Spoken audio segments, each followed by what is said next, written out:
बिस्मिल्लाहिर्रहमानिर्रहीम। अस्सलाम वालेकुम नाज़रीन, आप देख रहे हैं प्रोग्राम सिटी एट 10 और मैं हूँ आपकी मेज़बान अना यूसुफ। इस दुआ और इस उम्मीद के साथ कि अल्लाह ताला हम सब के लिए आसानियाँ पैदा करे और हमें आसानियाँ बांटने की तौफीक अता फरमाए। जुमे का मुबारक दिन है, आप सभी लोगों को जुमा मुबारक।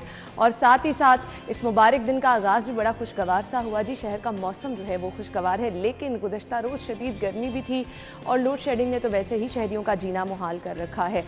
अब जी नाज़रीन, सुबह से शहर में चूँकि बादलों का राज भी नज़र आ रहा है, ठंडी हवाएं भी चल रही हैं, यानी ओवरऑल शहर का मौसम इंतहाई खुशगवार है।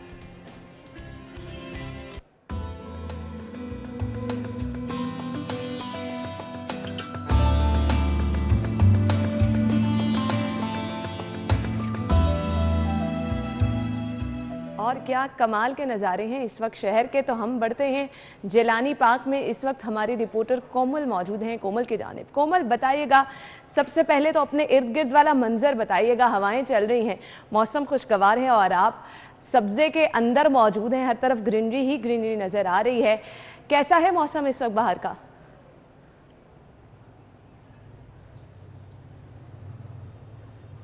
जी बिल्कुल अना, शहर लाहौर के मौसम के हवाले से बात की जाए तो सुबह सवेरे से ही आसमान पर बादलों के बसेरे हैं, जिसकी वजह से मौसम जो है वो काफ़ी खुशगवार है। और इस वक्त अगर मेरे कैमरामैन जाहिद मलिक आपको दिखा सकें तो मौसम जो है वो बहुत ज़्यादा खुशगवार है। सब्ज़ पत्ते जो हैं वो भी बहुत ज़्यादा झूमते हुए दिखाई दे रहे हैं, इस मौसम को एंजॉय कर रहे हैं। जाहिद मलिक, अगर कैमरामैन मेरे आपको मौसम दिखा सकें तो मौसम जो है वो बहुत ज़्यादा खुशगवार है और पत्ते जो हैं वो झूम रहे हैं। शहरी इस मौसम को एंजॉय करने के लिए पार्कों का रुख किए हुए हैं और साथ ही साथ सवेरे की वर्जिश कर रहे हैं। शहरियों का कहना है कि मौसम खुशगवार हो और ये घरों में महदूद रहे, ऐसा तो मुमकिन नहीं है। मौसम एंजॉय करने के लिए बागों में आए हैं, मौसम एंजॉय कर रहे हैं और काफ़ी ज़्यादा शहरी जो है वो इस मौसम को एंजॉय करने के लिए सेल्फियाँ ले रहे हैं, ताकि इस मौसम की जो खूबसूरत यादें हैं उसको अपने साथ समेट कर साथ ले जा सकें और यादों में। अच्छा कोमल, इस वक्त तो शहर का मौसम हम देख रहे हैं खुशगवार है और हवा भी चल रही है, ठंडक का एहसास भी हो रहा है, लेकिन चूंकि कल बहुत ज़्यादा गर्मी थी तो टेम्परेचर आज मैक्सिमम कितना रहेगा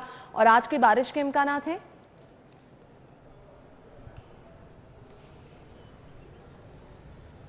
जी बिल्कुल, दर्जा हरारत के हवाले से बात की जाए तो इस वक्त बाहर का दर्जा हरारत जो है वो 34 डिग्री सेंटीग्रेड रिकॉर्ड किया गया है और ज़्यादा से ज़्यादा दर्जा हरारत जो है वो 39 डिग्री तक जाने का इम्कान जाहिर किया गया है। और बारिश के हवाले से बताती चलूँ तो आइंदा 24 घंटों के दौरान शहर के मुख्तलिफ मकामात पर हल्की हल्की बूंदाबांदी की पेशगोई की गई है, जबकि जो अच्छी बारिशें हैं वो इतवार के रोज़ से शुरू होंगी गरज चमक के साथ, जिसके बाद मौसम में खासी तब्दीली देखने में आएगी। और साथ ही साथ शहरियों को ये भी कहा गया है कि मानसून का सिलसिला है और मानसून का सिलसिला क्योंकि डिहाइड्रेशन की वजह से डिहाइड्रेशन हो जाती है ऑक्सीजन की कमी की वजह से, इसलिए ज़्यादा से ज़्यादा पानी का इस्तेमाल करें ताकि इस मौसम की जो तब्दीलियाँ है उससे उसके असरात से बच सकें। और ये भी बताती चलूँ कि एयर क्वालिटी इंडेक्स जो है मौसम खुशगवार रहने की वजह से उसमें भी काफ़ी ज़्यादा बेहतरी देखने में आई है और मजमूई तौर पर लाहौर का एयर क्वालिटी इंडेक्स जो है वो 55 रिकॉर्ड किया जा रहा है, जबकि कायदे-आज़म इंडस्ट्रियल एरिया जो है उसका एयर क्वालिटी इंडेक्स 155 से तजावुज़ कर रहा है, जो कि इंसानी सेहत के लिए नहायत मुज़र साबित हो सकता है। ठीक है जी कोमल, थैंक यू सो मच। मौसम शहर का खुशगवार है और अच्छे तरीके से आप जी मौसम को ज़रूर इंजॉय कीजिए, लेकिन आपने कोविड SOPs का भी ज़रूर ख्याल रखना है। जो लोग जाएंगे मवेशी मंडी ख़रीदारी के लिए, वो लोग ख़ास तौर पे, क्योंकि समाजी फासला मेंटेन करना इस तरह की जगहों पर मुश्किल होता है, तो आप मास्क का इस्तेमाल करें, सैनिटाइज़र अपने पास रखें, छोटे बच्चों को साथ मत लेकर जाएँ। आगे चल के प्रोग्राम में हम मज़ीद भी चीज़ें डिस्कस करेंगे, कुछ मवेशी मंडियों की सूरत हाल भी आपको बताएंगे, अपने मेहमानों से भी आपको मिलवाएंगे। अभी हमारे पास हैं जी आज की टॉप स्टोरीज। पहली खबर है, लेस्को में अरबों रुपए की बेज़ाब्तियों का इंकशाफ, एक साल के दौरान 22 अरब रुपए का गबन।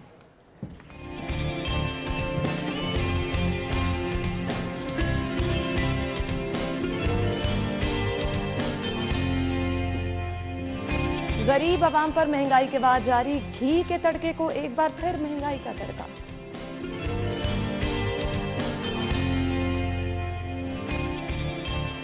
पनागाहों में भी निशइयों के डेरे कयाम करने वालों का मनशियात साथ लाने का इंकशाफ। और गैर मयारी सिलेंडर या बम्बों के गोदाम, इंतजामिया ने चुप साध ली।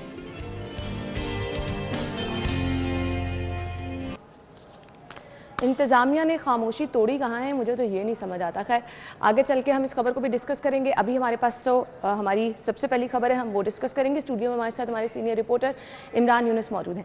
अस्सलाम वालेकुम जी। वालेकुम अस्सलाम। क्या हाल चाल? अल्हम्दुलिल्लाह। सबसे पहली खबर की तरफ चलते हैं जी। लेस्को में अरबों रुपए की बेज़ाब्तियों का इंकशाफ हुआ है। शुक्र है हर रोज़ इस तरह के ये धचके वाली खबरें हमारे सामने आ जाती हैं। कभी जी ट्रांसफार्मर जो हैं वो गैर मेयारी खरीदे गए। आपको पता है लोड शेडिंग तो हर रोज़ ही हो रही है, लेकिन उस पर सोने पे सुहागा ये खबरें। अल्लाह ताला का शुक्र है कि अल्लाह ताला मेहरबान है, मौसम कुछ खुशगवार है। 1 साल के दौरान 22 अरब रुपए का गबन, क्या कहेंगे इमरान भाई? देखिए जी, लेस्को के हवाले से अगर बात करें, हुकूमत जो है वो सिर्फ तजर्बे जो है वो करती है। यही वजह है कि इस इदारे को जो है वो छूट मिली हुई है। और जिस तरह आपने बात की कि हमें जो है वो आए रोज़ इन खबरों का सामना जो है वो करना पड़ता है।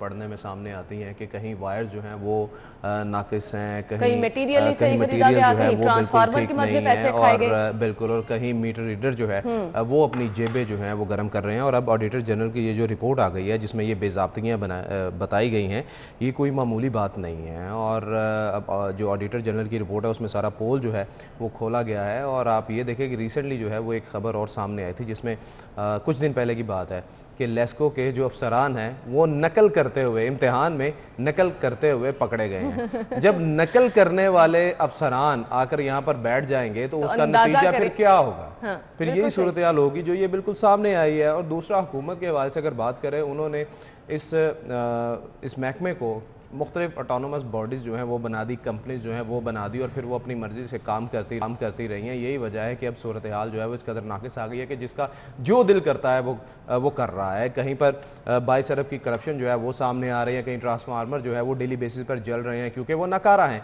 इसी तरह लाइन लॉसेस जो हैं वो इनके बढ़ रहे हैं।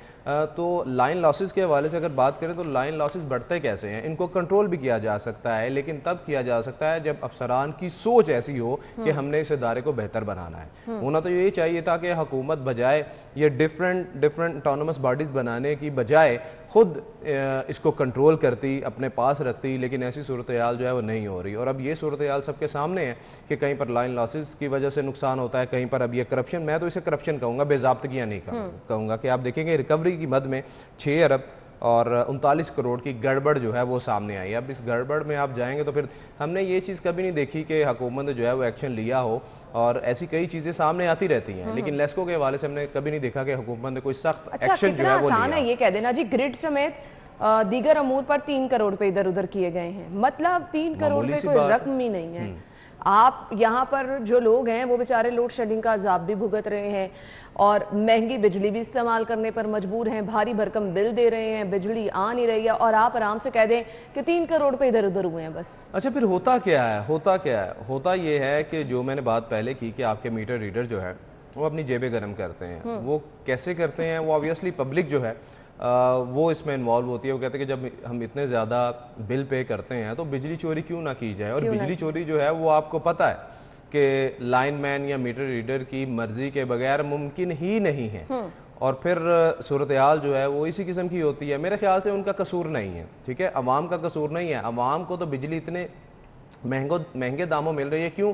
क्योंकि बिजली हमने पैदा ही नहीं की, हमारी सोच ही ऐसी नहीं थी। जो पहले से बिजली बनाने के प्रोजेक्ट जो है वो मौजूद थे साबका हुकूमतों के। साहब की स्टेटमेंट के मुताबिक तो हमारे पास बिजली अच्छी खासी मौजूद है, और वो इस्लामाबाद में बैठे हुए हैं ना। जरा लाहौर आकर देखें ना कि अब लाहौर की क्या सूरत हाल है। मेरे ख्याल से तो वो संडे को भी शायद लाहौर नहीं आते होंगे, पहले तो यही होते थे, लेकिन जब से वो वजीर बने हैं तब से इस्लामाबाद में ही रहते हैं, ना हल्के का कभी अच्छा, शहबाज शरीफ साहब की स्टेटमेंट मेरे सामने, वो कह रहे हैं 11,000 मेगावाट बिजली ना बनाते तो आज बुरा हाल होता। क्या वाकई ऐसा है?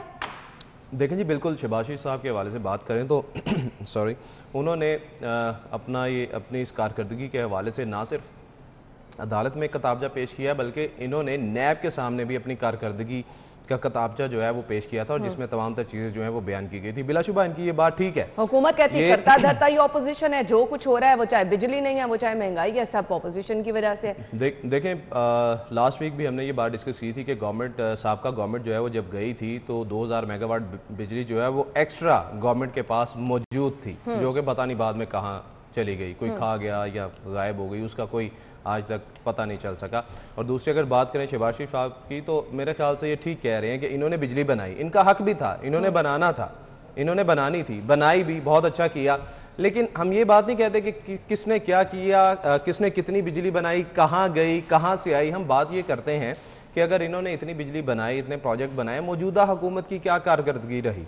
ना इन्होंने वो जो एक्स्ट्रा बिजली इनके पास पड़ी हुई थी ना उसको कंटिन्यू किया, ना जो बिजली के मंसूबे थे उनको इन्होंने प्रॉपर तरीके से लेकर नहीं चले ना। नए मंसूबे इन्होंने क्या बनाने हैं, जो पुराने मंसूबे बने पड़े थे उनको बेहतर नहीं किया गया। आप देख लें कोई बिजली का नया मंसूबा जो है वो हुकूमत की जानिब से नहीं बनाया गया। सोलर का रोना जो है वो ये रोते थे जब अपोजिशन में गवर्नमेंट बैठी हुई थी, तो सोलर का कोई प्रोजेक्ट आपको नजर आया? बिल्कुल नहीं। किसी सरकारी इमारत में मेरे ख्याल के मुताबिक इस दौरे हुकूमत में तो कहीं भी सोलर का कोई मंसूबा जो है वो नहीं लग सका।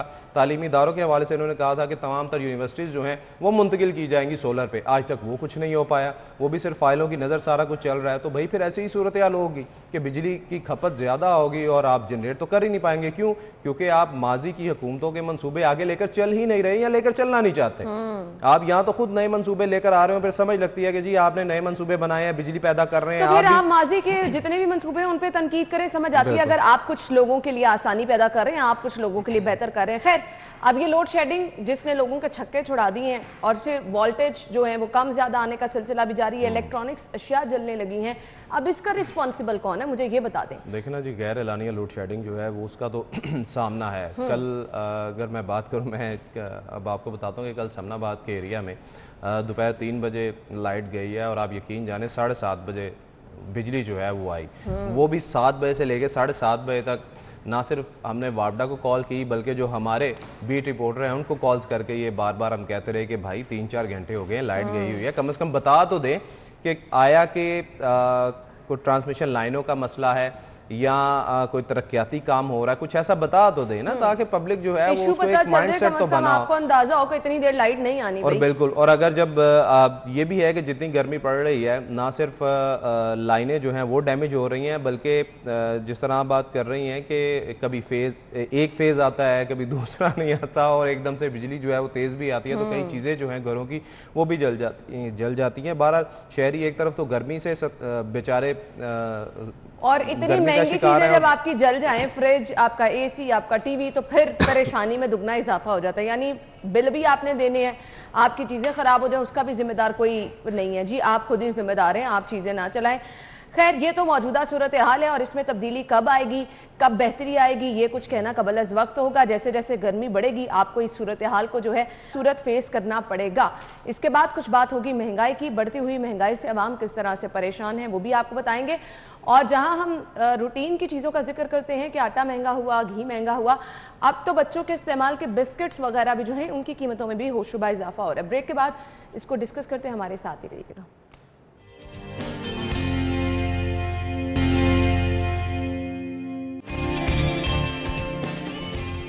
जी, तो अगली खबर है हमारे पास जी, घी 15 रुपये फी किलो मजीद महंगा, बिस्किट के रेट भी बढ़ गए, मोबाइल पर भी ड्यूटी आयद।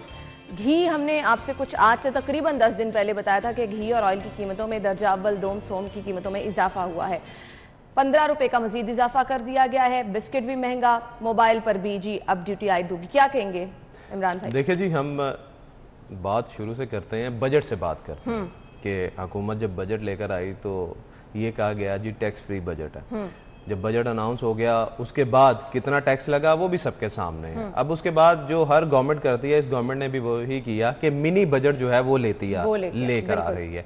अब आप ये देखें, घी की कीमत पहले तकरीबन 2 हफ्ते पहले जो है वो बढ़ी थी, अब उसके बाद दोबारा से फिर घी की कीमतें जो हैं वो बढ़ गई हैं। और इसमें अगर जो ताजिर तंजीमें हैं वो सरापा एहतजाज हैं, तो मेरे ख्याल के मुताबिक उनका कोई कसूर नहीं है। क्यों? क्योंकि अगर बात की जाए तो बजाएं, आप दिखा कुछ और रहे हैं, कर कुछ और रहे हैं। देखिए ना, घी बनाने के लिए ज़्यादातर सामान जो है ना वो इम्पोर्ट किया जाता है, वो इम्पोर्ट किया जाता है। उस पर जब आप टैक्स ड्यूटी जो है वो लगा देंगे और उसके बाद फिर होगा क्या, ऑब्वियसली घी की कीमतें जो हैं वो बढ़ेंगी। और अब आप ये देखें, सिर्फ हम घी की बात नहीं करते, आप चीनी देख लें, पेट्रोलिंग मसनूआत देख लें, हर चीज़ जो है वो हर 2 हफ्तों बाद 3 हफ्तों बाद उनकी कीमतें जो हैं वो बढ़ रही हैं और आवाम जो है वो परेशान हो रही है। एक तरफ आप कहते हैं कि जी अवामी फलाह के लिए हम बजट जो है वो लेकर आए हैं, आवाम को रिलीफ दिया जाएगा, दूसरी जानिब डेली बेसिस पर अब ये सिर्फ घी को लेकर अगर चलें हम तो घी ऐसी चीज है जो हर घर में यूज होती है, बिल्कुल हर बंदा करता है, आप चाहे दाल बना ले, सब्जी बना ले, आप गोश्त बना ले, घी का इस्तेमाल इसके बगैर तो खाना जो है वो मुमकिन ही नहीं है। और लोग जो है वो बेचारे पिस रहे हैं। बजाय ये कि आप निचले तबके को रिलीफ दें, आप जो बड़े बड़े दावे हैं, ये जो दर्जा दोम और सोम के घी है ना, ये तो फ्रॉड है। मैं आपको वैसे तो कह रही हूं कि डॉक्टर्स शदीद किस्म का मना करते हैं कि आपने ये घी इस्तेमाल नहीं करने, और वो भी आपको महंगे खरीदने पड़े। मतलब आप अपनी सेहत का भी ख्याल, अब आम क्या करे, मैक्सिमम जिसने खाना खरीद लिया, सब्जी खरीद ली, और उसने जाके जब घी की कीमत पूछी तो वो तो सबसे सस्ता घी खरीदने को प्रेफर करेगा ना, वो आपकी सेहत के लिए बेहतर नहीं है। अच्छा देखिए ना, ये दर्जा अव्वल और दर्जा दोम के हवाले से जो मैंने अभी कहा कि फ्रॉड है, इससे एक मुझे बात याद आ गई। आप किसी भी बड़े स्टोर पर चले जाएं, वहाँ पर बाकायदा तौर पर एक अलहदा काउंटर होता है जिस पर लिखा होता है कि डीसी रेट पर अशिया जो है वो यहाँ पर दस्तयाब है। अशिया वहाँ पर होती है, हम ये नहीं कहते कि वो बिल्कुल खाली होता है, वहाँ पर अशिया होती हैं, लेकिन आप यकीन जाने वो अंधा भी वहाँ देख सकता है कि वो अशिया किस क्वालिटी की होती है। इंतहाई नाकिस चीजें जो है वो वहाँ पर होती हैं। स्टोर्स की बात कर रहे हैं जो सहूलत बाजार लगाए गए हैं, शादमान सहूलत बाजार, अगर आप चले जाएं वहाँ घी वो पड़े हैं जो कभी आपने नाम भी नहीं सुने। बिल्कुल, चले वो चीज़ तो आप ये छोड़ देना कि इन्होंने सहूलत बाजार जो है वो हर जोन में एक लगाया होगा ना, एक लगाया होगा, लेकिन जो स्टोर है जो कि हर गली मोहल्ले में कोई ना कोई बड़ा स्टोर है, वहाँ पर डीसी रेट के हवाले से अगर अलहदा काउंटर बने हुए हैं तो वहाँ पर आप दालें देख लें, वहाँ पर आप चीनी देख लें, और वहाँ पर आप घी देख लें, अच्छी क्वालिटी की कोई चीज़ आपको वहाँ पर नहीं मिलेगी। हर जगह पे रैक बना दिए गए, वो चाहे आप सब्जी लेने जा रहे हैं, अच्छी क्वालिटी की चीज़ों को अलहदा कर दिया गया है, सब स्टैंडर्ड चीज़ों को अलहदा कर दिया गया है। अच्छी चीज़ खरीदनी है, पैसे ज़्यादा दे दें। बिल्कुल ऐसे। और दुकानदार करता क्या है, जो नाकिस चीज़ होती है वो डीसी रेट पे रख देता है, या नाकिस चीज़ जो है वो दर्जा दोम दर्जा सोम में कर देता है, और दर्जा अव्वल की चीज़ उसने सेपरेट अपनी मनमर्जी की कीमतों पर जो है वो बेचते हैं। चीजें आपको डीसी रेट पे मिलनी है। डीसी साहब इस चीज से बाखबर है, कभी स्टोर्स के दौरे किए उन्होंने? देखें जी, उनको बेचारों को पता नहीं, शायद और कई ज़रूरी काम है जो मेरे ख्याल से अशिया खुरनोश की आवाम तक फराहमी जो है उसकी तरफ उनका ध्यान जो है वो नहीं काम है। आपके शहर में एक के बाद एक सिलेंडर धमाके हो रहे हैं, आपके शहर में SOPs की हर जगह खिलाफ वर्जी की जा रही है, मवेशी मंडियों के बाहर के हालात खराब हैं, मतलब आपकी डिस्ट्रिक्ट गवर्नमेंट के जितने भी काम हैं वो आपको कहीं पर भी सही होते नजर नहीं आ रहे। तो फिर ऐसे कौन से काम है जो डीसी साहब कर रहे हैं और इन चीज़ों की तरफ तवज्जो नहीं दे पा रहे हैं वो? आप यकीन जाने ना, अगर हम ये बात करें ना, जो मसाइल की, जिन मसाइल का आप जो है वो बता रही हैं, यहाँ पर बयान कर रही हैं, आप यकीन जाने फिंगर टिप्स पर हैं। हमें चूँकि डेली बेसिस पर हम बाहर जाते हैं, पूरा साल रिपोर्टिंग करते हैं, तो पूरा साल किस महीने कौन सा मसला जो है वो शहरियों को दरपेश आएगा वो हमारे फिंगर टिप्स पर है, और हमें पता होता है कि ये मसले हैं, ये हल करने ही नहीं है गवर्नमेंट में ना। मतलब मूनसून में आपको पता है कि नाले जो हैं उनका पानी जो है वो बाहर आ जाएगा, लोगों के घरों में पानी जाएगा, ऐसे मसले हैं। फिर आप तजावजात के मसले देख लें, जिस तरह आपने बात की सिलेंडर के हवाले से, गैर कानूनी सिलेंडर जो हैं वो भरे जा रहे हैं। इसी तरह मिनी पेट्रोल पंप जो हैं वो हर गली नुक्कड़ पे बने पड़े हैं, वो चलते फिरते बम, वो चलते फिरते बम है। बिल्कुल, हमारे मुख्तलिफ प्रोग्राम्स में इस चीज को हाईलाइट भी किया गया है, लेकिन इस पर डीसी साहब जो है, और हर हवाले से आपके मजिस्ट्रेट्स आपने बनाए हुए हैं, उनकी जिम्मेदारियां हैं कि उन्होंने ये तमाम चीजें देखनी है, लेकिन शायद वो मजिस्ट्रेट भी सो रहे हैं। बिल्कुल सही कि लोग जो है उनको रिलीफ मिल नहीं पा रहा। सिलसिला तो इसी तरह से लोड शेडिंग, महंगाई, आई एम सॉरी, ये चीजें थमने वाली नहीं है, ये आपको हर गुजरते दिन के साथ इजाफा होगा, और हम आपको बताते रहेंगे कि इसमें कितना इजाफा हुआ है, और आप अपनी जेबें तैयार रखें बस पैसे ज्यादा निकालने के लिए। खैर, यहाँ पर मियां अफजल इकबाल साहब की एक स्टेटमेंट मेरे सामने है जो कहते हैं जी, सफाई पर 14 अरब सालाना खर्चा है, हर घर पर 763 टैक्स बनता है, मगर नहीं लगाएंगे। इतना एहसान आप ना करें, शहर साफ सुथरा कर दें। ये 763 रुपए टैक्स जो है, इमरान भाई शहर की जो सूरत हाल रही, गली मोहल्लों के बाहर, घरों के बाहर जिस तरह ताफुन रहा, मेरा नहीं ख्याल कि ये 763 रुपए कोई भी देने से गुरेज करेगा, हर कोई आसानी से दे देगा। आप इतना एहसान क्यों कर रहे हैं? अब ये देखें ना कि वजीर साहब की जानिब से कहा जा रहा है कि माजी में शहर की सफाई पर 14 अरब रुपए जो हैं वो खर्च होते थे, लेकिन हम जो है इससे निस्फ जो है वो यूज कर रहे हैं और शहर को बेहतर बना रहे हैं। शहर कितना बेहतर है वो हम सबके सामने है। खुदारा अगर आप 14 अरब ही खर्च कर दें शहर को साफ सुथरा रखने के, तो ये शहरियों पे एहसान होगा, ये शहरियों पे एहसान होगा। और आप यकीन जाने, अगर आप हर घर से 100 रुपया भी इकट्ठा कर लें, ये एक बार स्टडी हुई भी थी, ये तहरीक इंसाफ की हुकूमत जब आई तो पहले साल इन्होंने वज़ीर आला सेक्रेटेरिएट में एक इजलास हुआ जिसमें ये तजवीज़ पेश की गई थी कि अगर हर घर से 100 रुपया भी लें तो यकीनन हालात बहुत बेहतर हो सकते हैं और हर शहरी मेरे ख्याल से दे सकता है। बिल्कुल विलिंग होगा। जो नहीं बेचारे अफोर्ड कर सकते, आप उन एरियाज को छोड़ दें, आप उन एरियाज को छोड़ दें। अब पूरे शहर में अब प्राइवेट लोग जो हैं वो वहां पर आते हैं, वो कूड़ा उठाते हैं और वो घरों से जो है वो पैसे भी लेते हैं। मैं खुद देता हूँ, हर घर जो है वो देता भी है। तो यही अगर सरकार शुरू कर दे कि हर घर से 100 रुपए आप ले लें महीने बाद, तो मेरे ख्याल से कोई प्रॉब्लम नहीं है। 200 ले लें, कोई प्रॉब्लम नहीं है। अपने घर को साफ करने के लिए हर बंदा कोशिश करता है, तो हम अपने एरिया को साफ करने के लिए भी ये कोशिश कर सकते हैं, शहरी जिम्मेदारी का मुजाहरा कर सकते हैं। लेकिन अगर हुकूमत चाहे तो। लेकिन फिर आप कहते हैं कि जी नहीं, हमने लोगों से पैसे नहीं लेने, टैक्स बनता है वो हम टैक्स लागू नहीं करेंगे। लेकिन जितना बजट माजी की हुकूमत खर्च कर रही थी, हमने आधे में शहर को बेहतर बना दिया है। शहर को बेहतर कहाँ बनाया गया सरकार? आप खुद भी विजिट करते रहे हैं, बल्कि आप मीडिया को साथ ले जाते रहे हैं। मियां असलम इकबाल साहब के हवाले से मैं ये बात जरूर करूंगा कि इन्होंने बाकायदा तौर पर मीडिया को ये कहा था कि जहां पर गंदगी पाई जाती है आप हमें बताएं, हम वहां से लिफ्ट करते हैं, सारा वो गंद कूड़ा जो है वो उठाते हैं, और इन्होंने किया भी। लेकिन ये सूरत हाल जो है वो इस तरह बेहतर नहीं होगी जब तक मुतलका इदारा अपनी जिम्मेदारी नहीं दिखाएगा।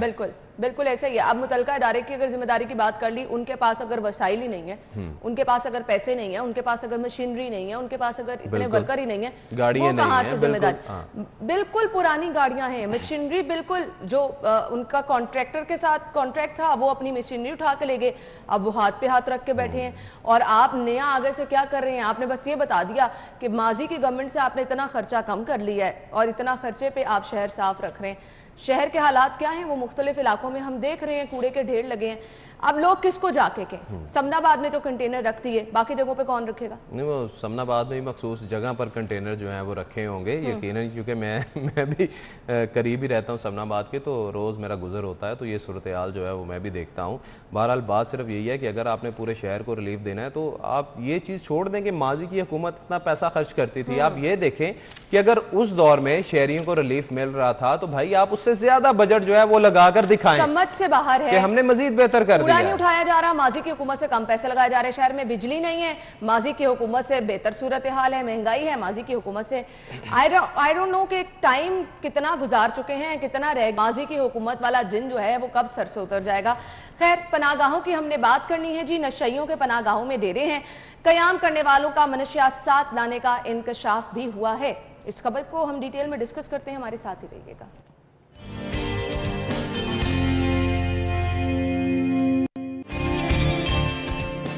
ब्रेक के बाद आपको एक बार फिर से खुशामदीद कहेंगे। पनाहगाहों में हो क्या रहा है वो तो मैंने ब्रेक पे जाने से पहले आपको बता दिया, लेकिन मैं थोड़ा सा बैकग्राउंड में जानना चाहूँगी। ये पनाहगाहें क्यों बनाई गई थी, मकसद क्या था? मुखय्यर हजरात की मदद से मैं फाइनली आपको बता दूँ कि ये चीज़ें बनाई गई थी। इसका मकसद क्या था पनाहगाहें बनाने का, इमरान भाई? देखिए जी, पहली बात तो ये है कि जो आपने अभी बात बयान की कि वहाँ पर मनशियात जो है वो यूज़ हो रही है, ये बाकायदा तौर पर मीडिया की खबरें नहीं हैं, बल्कि हुकूमत की अपनी रिपोर्ट है, मॉनिटरिंग एंड एवेल्युएशन ये तो बात होगी, वरना हम पे इल्जाम लगा दिया जाता है। खुद बयान किया है कि वहाँ पर जो अदरवाइज हम पे इल्जाम लग जाता है कि हम इस तरह की चीजें करें। जो वहाँ पर अफराद आते हैं उनमें से 10% जो हैं वो मनशियात के आदी हैं और वहाँ पर मनशियात लाते भी हैं। इस प्रोजेक्ट के हवाले से बात करें तो ये मनसूबा जो है ये बेसरो सामान जो अफराद थे उनको सहूलत फराहम करने के लिए वज़ीर आज़म और उनके करीबी दोस्तों ने ये मनसूबा बनाया था और ये बड़ा कामयाब भी रहा। और इसकी जो पहली रिपोर्ट इस हवाले से जो मॉनिटरिंग और एंड एवेल्युएशन डिपार्टमेंट ने जो अपनी रिपोर्ट दी थी, उसमें जो पहली रिपोर्ट थी उसमें ये बयान किया गया था कि जी सहूलतें बहुत अच्छी हैं, लोग जो हैं वो काफ़ी खुश हैं, सफाई सुथराई अच्छी है, खाना बहुत अच्छा है। तो इस हवाले से मीडिया ने भी उसकी तारीफ़ की, जाकर देखा भी कि यकीनन सूरत हाल जो है वो बहुत बेहतर थी।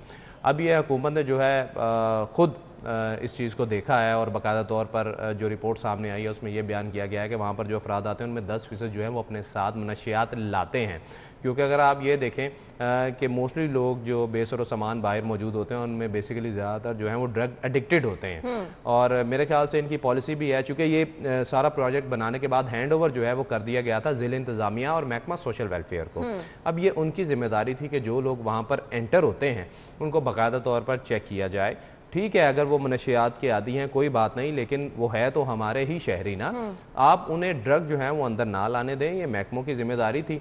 लेकिन अभी भी ड्रग जो है वो आ रही है और ये रिपोर्ट में ये जो चीज़ बयान की गई है, ये चीज़ उनकी तरफ से बयान की गई है जो इन पनाहगाहों में जाकर लोग रहते हैं। उन्होंने खुद जो है ये बात हुकूमत को बताई है कि जी यहाँ पर जो लोग आते हैं वो अपने साथ नशियात लेकर आते हैं, यहाँ भी यूज़ करते हैं, बाहर भी यूज़ करते हैं, तो इस चीज़ को जो है वो देखा जाए। तो ये चीज़ जो है वो रिपोर्ट में बयान की गई है। तो मेरे ख्याल से बकायदा सोशल वेलफेयर हुकाम की जानिब से इस बात की तरदीद भी की गई है, मतलब उन्होंने अपनी ही जो मॉनिटरिंग और एवेलुएशन डिपार्टमेंट की जो रिपोर्ट है उसकी तरदीद कर दी है। मेरे ख्याल से इसकी तरदीद करने की बजाय वो इस चीज़ को चलें आप एक्सेप्ट ना भी करें, कम अज़ कम अपने तरीके से उसको देखें, जांचें और इस चीज़ को यकीनी बनाएं कि जो लोग वहाँ पर आ रहे हैं जिनको आप बेहतरीन सहूलतें फराम कर रहे हैं, हम दोबारा बयान कर रहे हैं कि आप वहाँ पर बेहतरीन सहूलतें फराम कर रहे हैं, जो लोग वहाँ पर आ रहे हैं प्रॉपर उनकी चेकिंग जो है वो कर ली जाए और उसके बाद वहाँ पर उन्हें तो पनाहगाहों में का एक प्रॉपर तरीकेकार बनाया गया था ना कि आपने आईडी कार्ड की कॉपी रखनी है और कुछ डिटेल्स मुतल्लिका शख्स से मुतल्लिका आपने रखनी है, फिर परमिशन दी जाएगी। तो इससे तो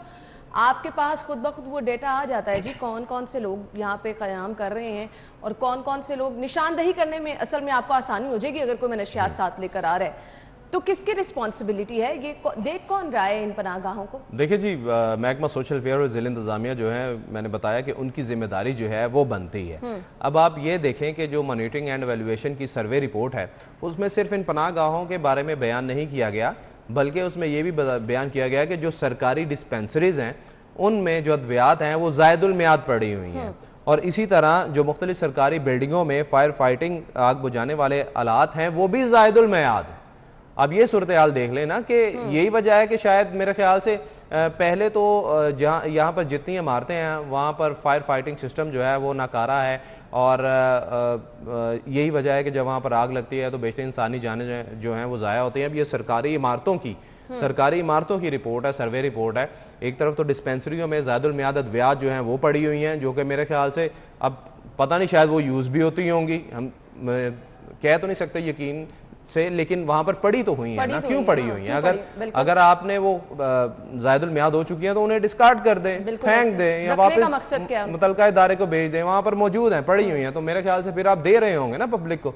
दूसरी जानिब सरकारी इमारतों में जो आग बुझाने वाले हालात हैं वो ज़ायदुल मियाद पड़े हुए हैं। भाई बात यह है कि क्या ये ज़रूरी है कि जो गवर्नमेंट के इदारे हैं जो सर्वे करते हैं वही इन चीज़ों को देखें? क्या डिस्पेंसरी के जो जिम्मेदारान हैं वो खुद नहीं देख सकते? क्या सरकारी इमारतों में आग बुझाने वाले जो आलात हैं वो सरकारी इमारतें खुद नहीं दे सकती? और दूसरी तरफ ये पनाहगाहों के हवाले से जो बात हो रही है कि वहाँ पर 10% मनशियात लेकर लोग जो हैं वहाँ पर आते हैं, क्या महकमा सोशल वेलफेयर और ज़िला इंतज़ामिया की जिम्मेदारी नहीं बनती? बिल्कुल। और देख कौन रहा है, ज़िला इंतज़ामिया महकमा सोशल वेलफेयर कोई पुरसाने हाल भी है या नहीं, कोई इस पर जवाबदेही भी है या नहीं, इस बारे में कुछ भी नहीं बताया गया। खैर, हमने ब्रेक की तरफ जाना है, जब वापस आएंगे तो कुछ बात करनी है। शहर में एक के बाद एक जो सिलेंडर धमाके हुए, इसका जिम्मेदार कौन है? इसके बावजूद सवाल ये पैदा होता है कि जहां कहीं पर भी गैर मेयारी सिलेंडर का कारोबार हो रहा है, वहां पर चेकिंग बैलेंस रखा जा रहा है, उनके लिए क्या कोई इस तरह का मैकेनिज्म रखा गया है कि जाके चेकिंग की जाएगी?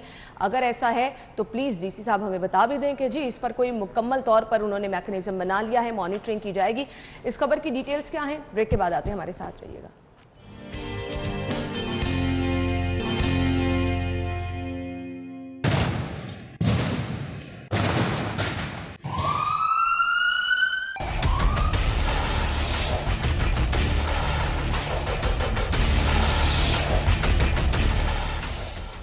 जी, तो ये जो मनाजिर आप देख रहे हैं, मैंने जैसे ही ये मनाजिर देखे, मुझे खुदा न खास्ता अल्लाह ताला रहम करे, ऐसा महसूस हुआ कि वाकई ये कोई धमाके के मनाजिर हैं। लेकिन ये सिलेंडर धमाका है जिसकी वजह से बहुत सारी ज़िंदगियां जो हैं वो दाव पर लग जाती हैं। बहुत सारे लोगों के ज़ख्मी होने के वाक़यात भी हुए। शहर में एक के बाद एक सिलेंडर धमाके के वाक़यात हुए। अब जिम्मेदार कौन है? इसका तायुन किसने करना है? सिलेंडर की गैर कानूनी रीफिलिंग जो है शहर में धड़ल्ले से जारी है। हमने बहुत दफ़ा हाईलाइट किया कि मिनी पेट्रोल पंप, ऊपर घर हैं, साइडों पे दुकानें हैं और बीच में मशीन रख के आपने मिनी पेट्रोल पंप कायम कर दिया है। आप गैर कानूनी रीफिलिंग कर रहे हैं, कोई पूछने वाला नहीं है। और इसी तरह घरों के नीचे दुकानें रेंट पे दी हुई हैं और वहाँ पर आपको गैर मेयारी सिलेंडर जो हैं वो पड़े हुए नज़र आ रहे हैं। इमरान भाई, हम क्यों हमेशा किसी ना किसी बड़े वाक़े का इंतज़ार करते हैं और फिर आप थोड़ा सा शोर शराबा सुनते हैं और फिर चीज़ें वैसी की वैसी चलती हैं? देखिए ना, पहली बात तो मैं ये बता दूं कि सिलेंडर की जो फिलिंग है ये कोई गैर कानूनी काम नहीं है। इसके कवानीन मौजूद हैं, एसओपीज है ना, मेयार और गैर मेयारी हम एक्चुअली बात कर रहे हैं। एसओपीज मौजूद हैं कि किस किस्म का सिलेंडर जो है वो आपने रीफिलिंग में यूज़ करना है। मैंने भी इस पे कुछ रिपोर्ट जो हैं वो बनाई थी, इसलिए मुझे इस पर थोड़ी सी स्टडी जो है वो करनी पड़ी और मैंने उसमें जांचा कि आखिर मसला है क्या। बेसिकली सिलेंडर जो है वो रीफिलिंग में एक तो उसकी चादर जो है वो एक ख़ास मोटी जो है वो होनी चाहिए और उसके बाद कहीं भी जोड़ जो है उस सिलेंडर में नहीं होना चाहिए। लेकिन जो मैंने सर्वे किया था, आप यकीन जाने पूरे शहर में मुझे एक भी ऐसी शॉप नहीं मिली जहां पर इसकी वायलेशन जो है वो ना हो रही हो। अच्छा, मैंने कहा आप कहने लगे कि वायलेशन ऐसी जगह नहीं मिली जहां वायलेशन की जा रही हो, मतलब मैं परेशान हो गई कि क्या हर जगह वायलेशन हो रही है, हर शॉप पे 9 टाउन जो हैं, ये कोई बात है तकरीबन आज से कोई अच्छा अल्लाह ताला रहम करे, आप कोई गैर मेयारी चीज बेचते हैं तो हम कहते हैं चलो उसका नुकसान सेहत को होगा। ये तो अल्टीमेटली आपकी जिंदगी दाव पर लगी है, किसी भी टाइम कुछ हो जाए तो आपको नहीं पता अगले लम्हे क्या हो जाएगा आपकी अपनी जिंदगी के साथ। जिन लोगों ने रखा है, जो लोग खरीद के लेके जा रहे हैं, दोनों तरफ आपकी जिंदगियां जो है दाव पर है। जी बिल्कुल, गैर मेयारी सिलेंडर और दूसरी जानिब जो मिनी पेट्रोल पंप का आपने जिक्र किया, वो भी हर गली मोहल्ले में जो है वो कायम है और धड़ल्ले से वो काम कर रहे हैं। अच्छा, इन दोनों चीज़ों को देखने की जिम्मेदारी जो है वो एक तरफ तो ज़िला इंतज़ामिया की और दूसरी जानिब महकमा इंडस्ट्री की और एक दो और डिपार्टमेंट है जिसमें लेबर भी आ जाता है और बाकी डिपार्टमेंट्स भी आ जाते हैं, उनकी ज़िम्मेदारी भी बनती है। लेकिन तमाम इदारों की जो इनके ख़िलाफ़ कार्रवाइयाँ जारी रहती हैं वो सिर्फ एक आधे दिन सीलिंग से ज्यादा नहीं है या जुर्माने से ज्यादा नहीं अच्छा, है। जब जुर्माना जो एसओपीज की हमने बात की, उनमें मुझे ये बताइएगा क्या रिहायशी इलाकों में घरों के नीचे ये ऐसे सिलेंडर रीफिलिंग की दुकानें अलाउड हैं? नहीं, अलाउ नहीं है। मतलब एक स्पेसिफिक हदूद है कि वहाँ पर जो है लोग रिहाइश जो है उन्होंने ना रखी और बाकायदा तौर पर इन जगह ऐसी दुकानों के लिए, ऐसे कारोबार के लिए ज़रूरी करार दिया गया कि थोड़ी खुली जगह पे, खुली एरिया पे ये चीज़ें जो हैं वो होनी चाहिए। ये चीज़ों में सिर्फ सिलेंडर रीफिलिंग की बात कर रहा हूँ, इसमें मिनी पेट्रोल पंप नहीं। मिनी पेट्रोल पंप तो है ही इलीगल, वो तो कवानीन में कहीं है ही नहीं, लेकिन बस वो अपनी मर्जी के तहत या मिली भगत के जरिए, अफसरान की मिली भगत या अमला की मिली भगत के तहत वो जो है वो लगा लेते हैं। अच्छा, बहुत जगहों पे मिनी पेट्रोल पंप जिन लोगों ने बना रखे हैं वो कहते हैं जी आके उनसे पैसे वसूल किए जाते हैं, इस चीज के इंतजामिया के लोग ही आते हैं, पैसे वसूल करते हैं और वो लोग अपना कारोबार कर रहे हैं। देखिए, आप क्या सोचती हैं कि जो लोग रेडी वालों से 500 रुपया वसूल नहीं करते होंगे तो क्या वो इनको छोड़ते होंगे? कभी भी ऐसा नहीं होता। और ये बात ठीक है कि सज़ा और जज़ा, जब इसका डर ना रहे और जब अमले को ये पता हो, मैं किसी महकमे को मैं तमाम महकमों की बात कर रहा हूँ कि उनके जब अमले को पता हो कि जी ठीक है हमने बस दिहाड़ी लगानी है और ज़्यादा से ज़्यादा क्या होगा, तो फिर कुछ नहीं रहता ना। जब सज़ा और जज़ा जो है वो उन्हें ना उसका इदराक रहे तो फिर ऐसी सूरत हाल जो है वही होती है। अब आप यकीन जाने शहर भर, अगर हम वाक़यात की बात करें, जो कि अभी फुटेज भी हमने दिखाई, हमने बरकत मार्केट में ये सूरत हाल देखी और उसके बाद अब जो है वो हरबंसपुरा और शादमान में भी गुज़िश्ता रात जो है वो सिलेंडर जो है वो फटा है और 4 से ज़ायद अफराद जो हैं वो ज़ख्मी हुए हैं, जो कि ज़ेर इलाज भी हैं। तो पता नहीं क्यों हमारी हुकूमत, हमारे इदारे जो हैं वो होश के नाखुन नहीं लेते। कम से कम ऐसे कारोबार को तो बंद कर दें या कम से कम बंद ना करें, एसओपीज़ के तहत ले आएँ। लेकिन नहीं होता, कुछ नहीं होता। एक दिन कार्रवाई होगी, जुर्माना होगा, एक आधे बंदे को उठा लिया जाएगा, हवालात में बंद कर दिया जाएगा, अगले दिन फिर वही काम जो है वहां पर हो रहा होगा। अच्छा जी, इसके इंतजामिया रिस्पॉन्सिबल है, डीसी साहब रिस्पॉन्सिबल है, उनका मौक़िफ़ क्या है? हम पहले आपको वो भी दिखा देते हैं। तो ये पता चला प्रोग्राम जब मैंने किया तो ये पता चला कि जो दुकानदार जिनकी दुकानें वहाँ पर मौजूद थी, जो कि आज के धमाके में तबाह, वो दुकानदार वहाँ से फ़रार हो गए। सर उसके बाद लेटर ऑन फिर मैं आगे कलमा चौक गई। कलमा चौक पे भी सर आपके नॉलेज में होगा कि वहाँ पर भी जो है वहाँ पर जैसे ये सिलेंडर्स की दुकानें मौजूद है। सर वो दुकानें भी आज यहाँ पर मुकम्मल तौर पर बंद है। तो सर होता फिर यही है कि 2 दिन या 3 दिन तो सारी ये जो है फुर्तियाँ नज़र आती हैं, लेकिन सर उसके बाद फिर ये सारे मामला यहाँ पर ठंडे पड़ जाते हैं। देखें, हमारा एक कॉन्टीन्यूस फंक्शन है। मैंने जिस तरह आपको बताया, हमने 60 FIRs की हैं एक महीने से। काम तो इदारा कर रहा है, हर जगह पे पहुंचना ऑब्वियसली डिफ़िकल्ट होता है, लेकिन एक हमने मोमेंटम बिल्डअप करना होता है। तो अब हमने इनको हफ्ते का टास्क दिया है, हफ्ते में ये अपने सर्वे भी कंप्लीट करें, साथ साथ उनके खिलाफ कार्रवाई भी करें जो जिन शॉप्स के ऊपर इलीगल डिकैंटिंग हो रही है।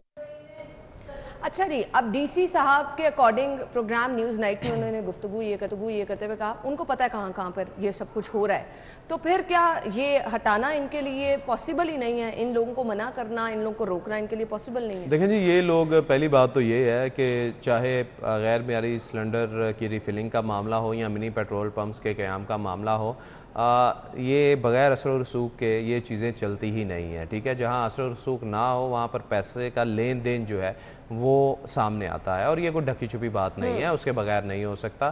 ख़ुद जो इस काम में लोग शामिल हैं, मुलव्विस, मैं तो मुलव्विस का नाम यूज़ करूँगा कि मुलव्विस हैं, उनसे जब बात की जाती है तो ऑफ द रिकॉर्ड वो हमें यही चीज़ बताते हैं कि जी हम पैसे देते हैं, वो बरमला इज़हार करते हैं। और ऐसी कई चीज़ें ऑन रिकॉर्ड हमने जो है वो खुफिया कैमरों के ज़रिए भी रिकॉर्ड कर रखी हैं, जिसमें लोग बयान करते हैं कि भाई आपने यहाँ लगाया, आपको टाउन बगैर एनओसी के बैठे हुए हैं। मिनी पेट्रोल पंप्स को ही ले लें, वो बगैर एनओसी के बैठे हुए हैं कि उनके पास एनओसी जो है वो ही नहीं है, कि ऊपर घर है, रिहायशी घर है, लोग रह रहे हैं, इंसानी जाने हैं, और नीचे उन्होंने जो है वो मिनी पेट्रोल पंप बना रखे हैं, ये मशीनें लगा रखी हैं, बाजारों में लगी हुई हैं, बाजारों में लगी हुई हैं। समनाबाद आप चले जाएं, हमारे सामने आए हैं, दिखाइएगा आयशा वो भी। 15 रोज में 8 मरतबा ये सिलेंडर्स यहाँ फट चुके हैं, इसका जिम्मेदार यहाँ पर कौन है? ये हुकूमत जिम्मेदार है, और कौन है? हुकूमत की, ये इनकी कारकर्दगी अच्छी नहीं है। हाँ, हुकूमत जो है, हुकूमत का मतलब क्या है? हाँ, हुकूमत का मतलब है कि फौरी गौर, हाँ, बात पे कोई गौर ही नहीं कर रहा। ये तो नहल हुकूमत है, बिल्कुल इन्होंने तो बिना करे कर दिया हर चीज में। ये आप लोगों को खुद को डर नहीं लगता यहाँ पर? डर, मौत से डर के लड़ रहे हैं, अब तो मौत से लड़ना पड़ेगा। इमरान खान की हुकूमत है ना, हाँ, इसीलिए अखराजात बहुत ज्यादा हो गए हैं। नहीं तो उन्होंने तो नहीं कहा ना आपको सिलेंडर। जी, तो शहरियों की गुफ्तगू भी आपने सुनी कि किस तरह से शहरी जो हैं वो भी परेशान नज़र आ रहे हैं, इंतज़ामिया इस पर कुछ नहीं। हल इसका क्या हो सकता है? इमरान भाई मुझे सिर्फ ये बता दें, फिर हम इस खबर को वाइंड अप करें। मैं जो ये फुटेजेस देख रहा था तो यकीनन मैं सोच रहा था कि जो ऑटो रिक्शे वाले हैं वो भी एलपीजी यूज़ करते हैं, और इसका हल क्या होना चाहिए। देखें, ये काम बंद होने वाला तो नहीं है, ये पता चल गया है, इस हुकूमत को भी पता चल गया है, माजी की हुकूमतों को भी पता है कि उनके दौर में भी ये चीज़ें जो है वो चल रही होती थी।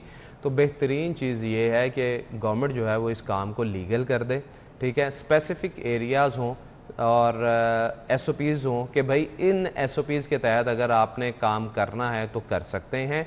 उसके अलावा आपका तमाम तर सामान जो है वो जब्त कर लिया जाएगा, और कम अज़ कम आपको जो कैद है वो 6 माह तक दी जाएगी। आप जुर्माना ना करें, आप जुर्माना ना करें, आप 6 माह की कैद जब रखेंगे तो फिर अवाम जो है वो यकीनन इस पर अमल दरामद करेगी। ये वही सूरत हाल है ना कि जब आपने देखा कि लोग हेलमेट के बगैर मोटरसाइकिल चला रहे हैं, आपने चालान जो है वो 200 से बढ़ा के 500 रुपया कर दिया। इसी तरह आपने कहा कि जो मास्क पहने बगैर बाहर निकलेगा, ड्राइविंग करेगा, उसको जुर्माना होगा, आपने उनके चालान करना शुरू कर दिए। तो हमारी आवाम जो है वो फिर उस चीज पे चल पड़ी कि अब हेलमेट भी यूज कर रही है, मास्क भी यूज कर रही है। तो फिर यही सूरत हाल है कि जो लोग सिलेंडरों की गैर कानूनी रीफिलिंग कर रहे हैं, आप उसको लीगलाइज करें, लेकिन स्पेसिफिक एरिया हो कि इस एरिया के अलावा, इतने एरिया के अलावा या इन SOPs के खिलाफ अगर आपने ये कारोबार किया तो आपको कम से कम 6 माह की जेल जो है वो होगी। आप जुर्माना रहने दें, आप जेल का वर्ड यूज कर लें, ये सजा आप दे दें, सामान जब्त कर लें, डर होगा कि फिर ही हो सकता है। अदरवाइज अल्हम्दुलिल्लाह आपका जैसे हमला है, जैसी ट्रेनिंग उसको दे रखी है, जितनी हड हरामी उनमें फैली हुई है और जितना उनके फोन लगा हुआ है लालच का, तो ये चीजें जो है वो खत्म नहीं हो सकती। अच्छा, कभी नहीं खत्म हो सकती। सबसे पहले जरूरी क्या चीज है कि आपको अपनी सफों में जो है लोगों की निशानदेही करनी नहीं करेंगे, कैसे करेंगे, कैसे करेंगे? इनको नहीं पता, इनको नहीं पता कि इनके मजिस्ट्रेट्स क्या करते हैं, इनको नहीं पता कि मजिस्ट्रेट के नीचे जो अमला है वो क्या करता है, सब इन्हें पता है। लेकिन यानी ये दिहाड़ियां ना तो बंद होंगी और ना इस तरह के गैर कानूनी काम रुक सकेंगे। और फिर जो अल्लाह माफ करे, आप ये देखें कि तजावजात का रोना हम कितने सालों से रो रहे हैं,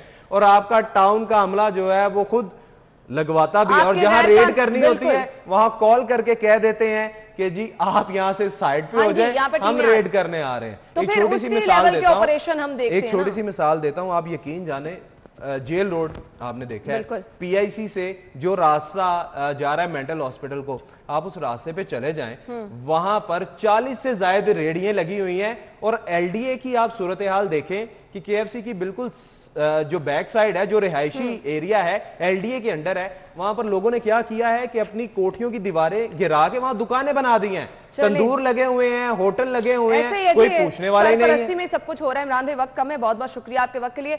नाज़रीन, हम ब्रेक लेते हैं, ब्रेक के बाद ज्वाइन करेंगे, हमारे साथ ही रहिएगा।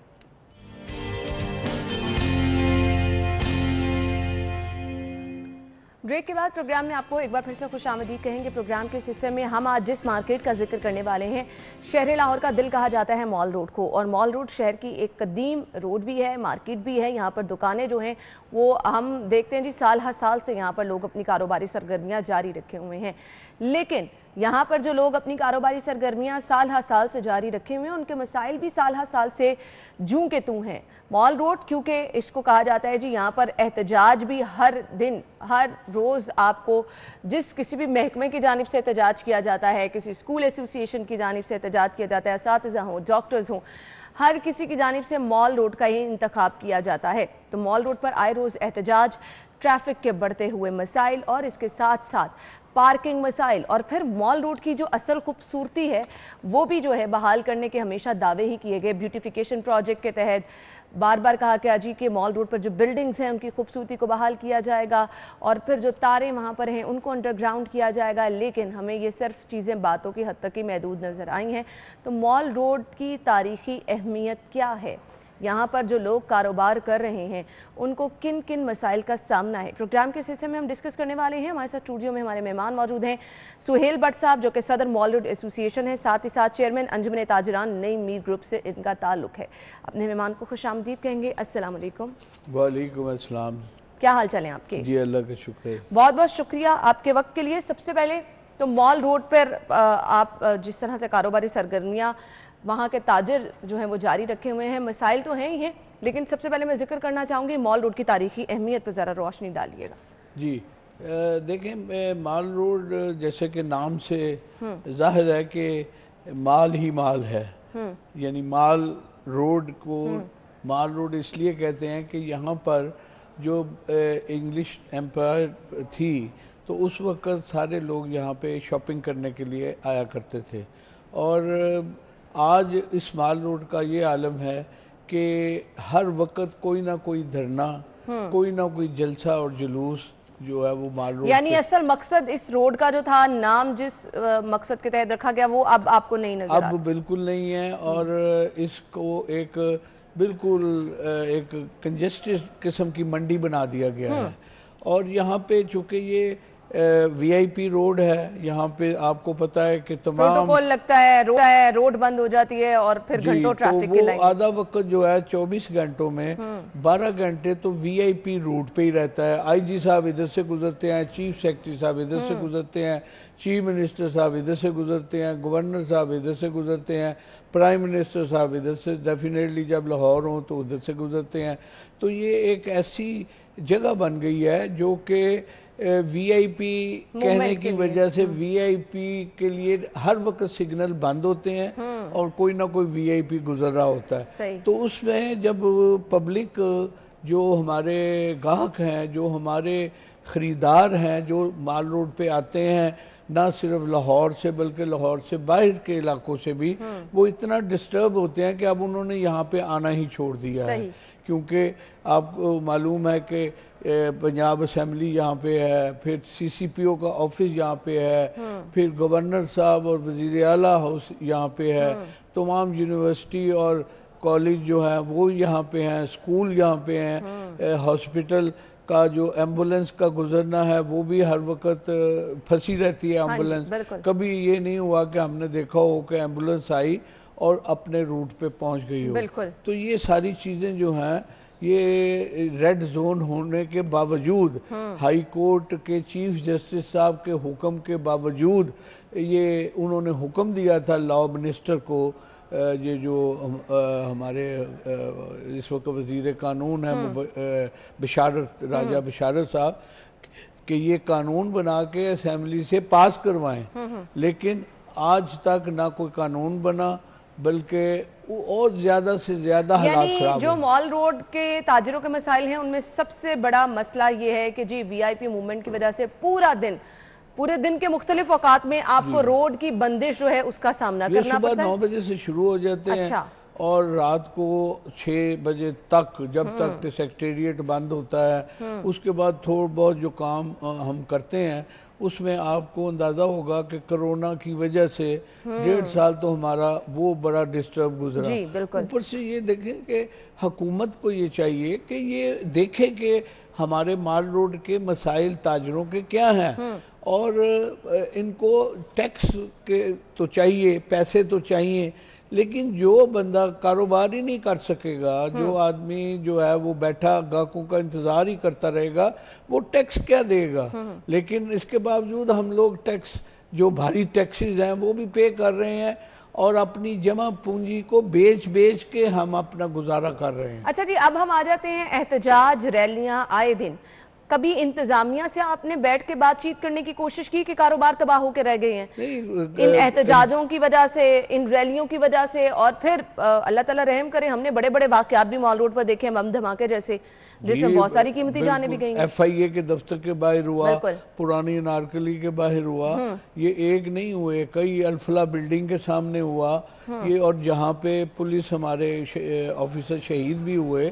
और एडमिनिस्ट्रेशन जो है वो तो ये कह के अपनी जान छुड़ा लेती है कि हमें गवर्नमेंट की तरफ से हमें इंस्ट्रक्शन नहीं है कि हम यहाँ पे लोगों को आने से रोकें। हालांकि ये red zone declare red zone है। जी हाँ, और ये जो हमारे हाई कोर्ट, मुअज़्ज़ज़ हाई कोर्ट, उन्होंने क्लियर कट इंस्ट्रक्शन दे दी हैं कि, या बल्कि उन्होंने मीडिया को भी ये कहा कि आप इन लोगों की जो यहाँ पे आके धरने देते हैं या आके स्ट्राइक करते हैं, किसी भी शहर से आ जाते हैं और लाहौर का माल रोड को वो चुनते हैं, तो उनको आने से रोकें।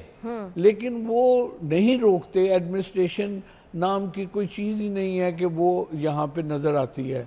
आप देख रहे हैं कि जो ट्रैफिक ब्लॉक रहती है, जो यहाँ पे कोई, मैं समझता हूँ कि ये एक ऐसा जंगल बना दिया गया है माल रोड को कि एक यहाँ पे कोई कानून ही नहीं है। अच्छा, कारोबार मुतासिर होते हैं ट्रैफिक जैम रहने की वजह से, पार्किंग के बड़े मसाइल हैं। लोग कहते हैं कि जी हम जाते हैं मॉल रोड खरीदारी करने के लिए, कहीं पार्किंग ही नहीं मिलती है। उसकी क्या वजह है? वजह उसकी ये है कि जो पार्किंग नए प्लाजा बने हैं उनमें 2 प्लाजों में पार्किंग है, एक सादक प्लाजा और एक पैनोरामा।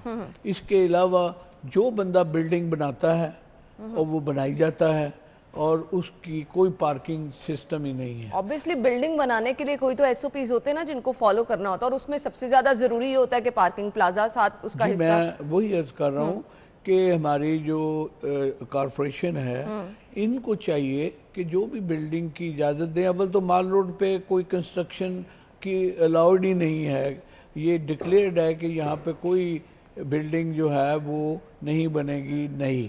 और अगर कोई प्लाजा बनता है तो उसकी प्रॉपर पार्किंग होनी चाहिए, वो नहीं होती। और जो पुरानी बिल्डिंगें बनी हुई हैं उनकी पार्किंग प्लाजा के सामने ही है, तो उसकी वजह से ये कोई प्लाजा पिछले 50 सालों में तो मैंने नहीं देखा कि कोई प्लाजा जो है वो नया बना हो और उसके पार्किंग यानी ये बड़ी वजूहात है जिसकी वजह से मॉल रोड पर कारोबारी सरगर्मियां भी मुतासिर हैं। हमारे मेहमान हमारे साथ मौजूद हैं, वो का सिलसिला आगे बढ़ाएंगे। मॉल रोड को शहर का दिल होने का एजाज़ हासिल है। तारीखी अहमियत मॉल रोड की जब देखते हैं तो उसके मुताबिक पूरे शहर में कहा जाता है कि जी मॉल रोड, जब भी कोई त्यौहार आता है, कोई इवेंट आता है, गैर मुल्की मेहमानों ने आना हो, सबसे ज़्यादा तवज्जो ही मॉल रोड पर दी जाती है।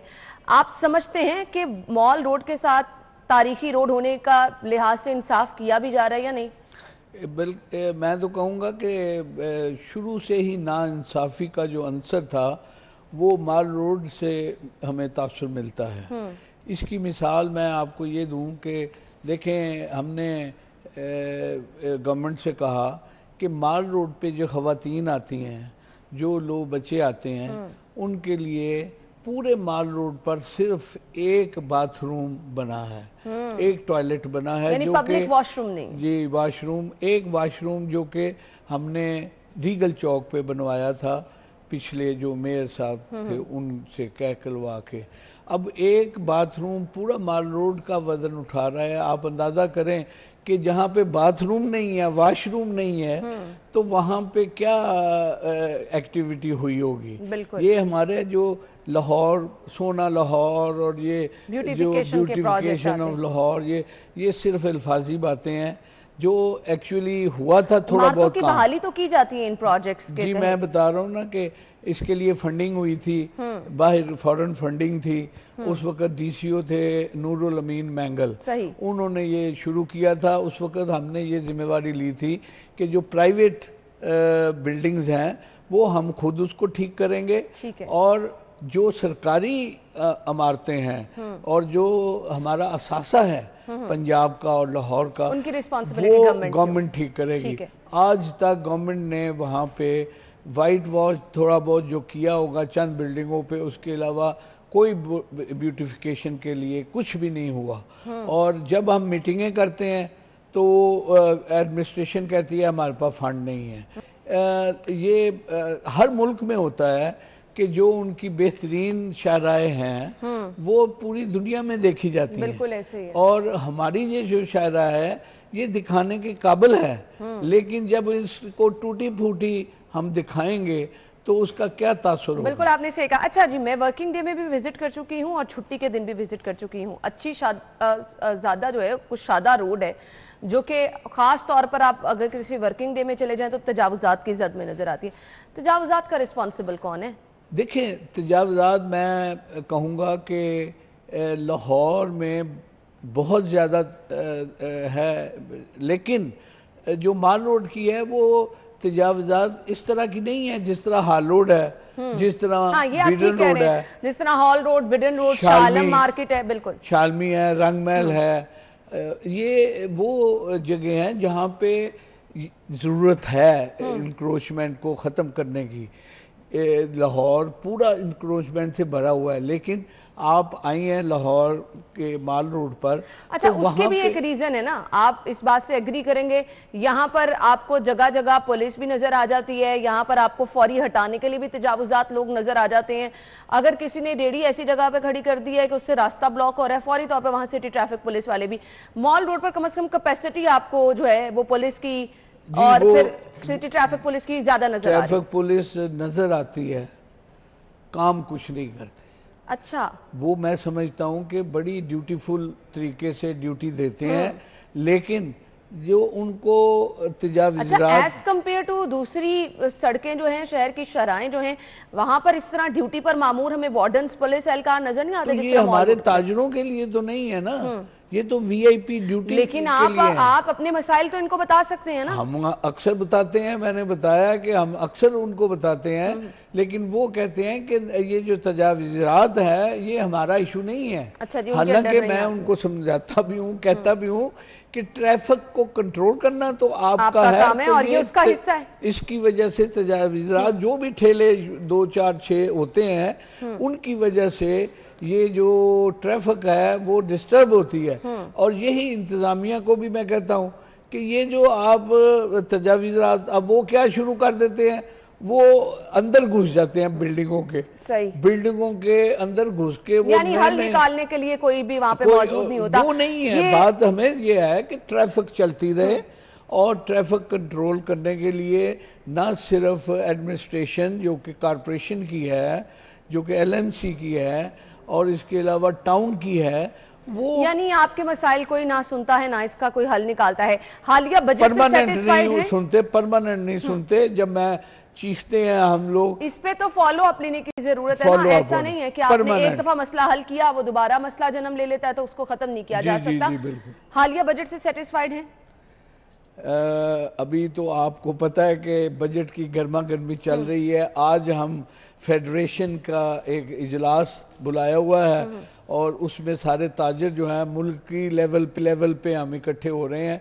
ये पहला टाइम है कि फेडरेशन जो है वो शाहजेब जो हमारे जोनल चेयरमैन हैं, मियाँ मोहम्मद अली साहब हैं और इरफान इकबाल साहब, इन्होंने ये सारा कट बुलाया। तो काय के लिए बुलाया? बजट के लिए बुलाया कि इन्होंने तो ये शुरू कर दिया है कि जो पुलिस की जिम्मेवारी है, जो SHO की जिम्मेवारी है, जो SP की जिम्मेवारी है, वो FBR को दे दी। अच्छा। अब FBR वाला कहीं भी ना सिर्फ कंट्रोल कर रहा है बल्कि उनके खिलाफ FIR भी वो दर्ज कर सकता है, मौके पे गिरफ्तार भी कर सकता है। इन्होंने तो थाने का सिस्टम अपना जो है FBR को देने के चक्कर में है, लेकिन हम इसको पूरा प्रोटेस्ट कर रहे हैं कि ये आगे रही सही कसर जो ताजरों की आगे ही कमर टूटी हुई है, आगे ही वो बेजार और मददगार हैं। यानी ताजरों का कोई पुरसानी हाल नहीं और उस पर प्रॉपर आज जो है वो इकट्ठ होने जा रहा है, उसके बाद आगे की हिकमत अमली का ऐलान किया जाएगा। सुहेल साहब बहुत बहुत शुक्रिया आपके वक्त के लिए, थैंक यू सो मच। नाज़रीन हम चलते हैं एक ब्रेक की तरफ, ब्रेक के बाद आपको ज्वाइन करते हैं, हमारे साथ रहिएगा।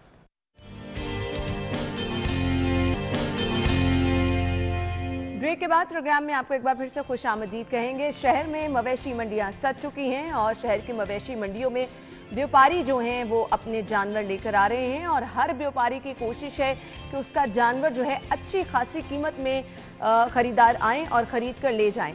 इसी वजह से उन्होंने कुछ ना कुछ स्पेशल चीज़ जो है अपने जानवरों के नामों से मुंसलिक या तो कर रखी है या तो फिर उनको बनाव सिंगार ऐसा कर रखा है कि जो ख़रीदार आएँ वो अट्रैक्ट हों और मुंह मांगे दाम दे दें। अब ख़रीदार जो कि ख़रीदारी करने के लिए आ रहे हैं उनकी कोशिश ये है कि सबसे खूबसूरत जानवर वो ख़रीद के अपने घर में ले जाएं। अब जब जिन लोगों ने सुन्नत इब्राहिमी की अदायगी करनी है, सभी लोगों की कोशिश ये होती है कि खूबसूरत जानवर लेके जाएं जो कि दूर दराज से आके लोग देखें भी कि जी कुर्बानी के लिए जानवर लेकर आए हैं। व्यापारियों के अपने अंदाज हैं, खरीदारों की अपनी कोशिश है कि अच्छा सा जानवर खरीद के ले जाएं, लेकिन कम पैसों में। व्यापारी जिन्होंने साल हर साल लगा के अपने जानवर को पाला है, उन्होंने उसके स्पेशल नाम भी रखे हैं, उन्होंने उनको बनाव सिंगार भी बड़े अच्छे अंदाज में किया है। तो हम आपको आज शाहपुर कांजरा मवेशी मंडी का विजिट कराएंगे। वहाँ पर जानवर कैसे हैं, उनकी कीमतें कैसी हैं, व्यापारियों को क्या मसाइल हैं, जो ख़रीदार आ रहे हैं वो कितनी कीमत में जानवर खरीदना चाह रहे हैं और मंडी में किस कीमत पर जानवर अवेलेबल है। घर बैठे थोड़ा सा आपको भी आइडिया हो जाएगा क्योंकि आप लोगों ने भी ऑब्वियसली खरीदारी करने के लिए तो जाना ही होगा। शाहपुर कांजरा मवेशी मंडी में इस वक्त हमारे रिपोर्टर हसन खालिद मौजूद हैं। हसन, सबसे पहले तो बताइएगा कि मंडी की ओवरऑल सूरत हाल क्या है, कितने यहाँ पर जानवर मौजूद हैं और कैसे खूबसूरत जानवर यहाँ पर नजर आ रहे हैं, उनकी कीमतें क्या हैं?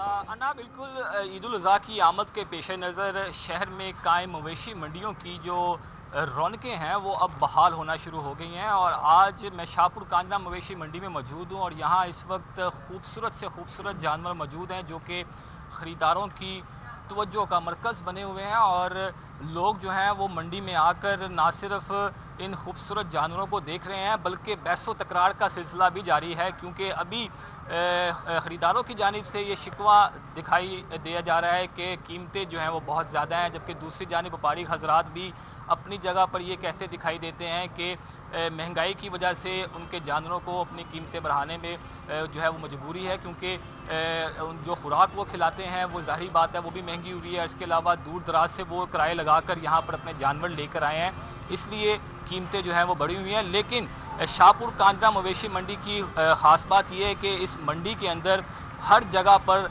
हर कदम पर आपको एक नया और ख़ूबसूरत जानवर जो है वो देखने में मिलता है और इस पूरी मंडी के अंदर इस वक्त जो धूम है वो दो बैलों की जोड़ी है जो कि इंतहाई खूबसूरत है, जिसकी कीमत जो है वो व्यापारी ने 40 लाख रुपए मुकर्रर कर रखी है और इसको बेचने के लिए इनका नाम भी बड़ा मुनफरिद रखा गया है। एक इनमें इमरान खान है और दूसरा इनमें उस्मान बुज़दार के नाम से जो है वो ये जोड़ी जो है वो मशहूर है और इंतहाई खूबसूरत बैलों की ये जोड़ी है। आप मेरे पीछे देख सकते हैं, मेरा कैमरामैन दिखा सके तो ये वो खूबसूरत बैल है जिसका नाम जो है वो उस्मान बुज़दार रखा गया है और व्यापारी का ये कहना है कि इसका नाम उस्मान बुज़दार इसलिए रखा गया है क्योंकि ये इंतहाई शरीफ है, ये चुप करके बैठा रहता है, कभी किसी को तंग नहीं करता, इसलिए इसका नाम उस्मान बुज़दार रखा है।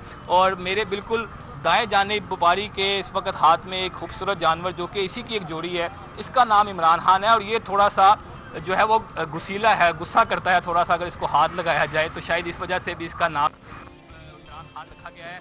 इसके मालिक से बात करते हैं और जानते हैं कि क्या क्या खुराक इनको खिलाते रहे हैं, किस तरह से देखभाल की गई है इन जानवरों की और ओवरऑल मंडी में क्या रुझान देख रहे हैं ये। अस्सलाम वालेकुम, मुझे बताइएगा कि माशाल्लाह इंतहाई खूबसूरत बैलों की जोड़ी है आपकी, एक तो ये बताएं कि क्या कीमत है जोड़ी की और दूसरा ये बताएं कि क्या क्या खुराक खिलाते हैं इनको। कीमत इनकी जोड़ी की जी 40 लाख रुपया है और खाने में इनको जी दूध देते हैं और गंदम का दलिया और चने का दलिया और चारा अच्छे वाला देते हैं इनको। ठीक है, अभी तक वैसे खरीदार आ रहे हैं, क्या रेट लगा रहे हैं इन जानवरों का? अभी तो हमारे मकसद के म्यार पे नहीं आए, तो इंशाल्लाह जो आएगा उसको दे देंगे। हम 40 लाख रुपया मांग रहे हैं इनका। 40 लाख रुपया। और ये दोंदे या चोगे हैं? ये 4 दांतों में है ये। 4 दांतों में। हाँ जी। तो आपने बड़े खूबसूरत नाम रखे हुए हैं इन जानवरों के, इमरान खान और उस्मान बुज़दार। क्या ये थोड़ा गुस्सा करता है जानवर?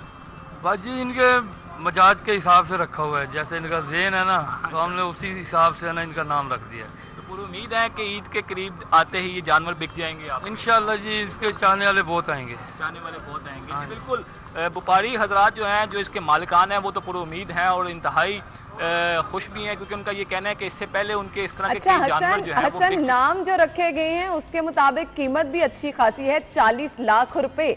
तो ऑब्वियसली मंडी में ये जानवर जो हैं वो सबकी निगाहों का मरकज भी बने होंगे। तो 40 लाख रुपए से कुछ कमोबेश ज्यादा कम हो सकता है। अगर कुछ लोग घर बैठे टीवी पे देख रहे हैं और वो उस्मान बुज़दार और इमरान खान की खरीदारी करने में इंटरेस्टेड हैं, तो उनको कम से कम हम ये बता दें कि इतने पैसे कम हो सकते हैं। तो पूछिएगा जरा इनके मालिक से कि कीमत में कमी वो कितनी कर सकते हैं। 40 लाख तो बहुत ज्यादा रकम है।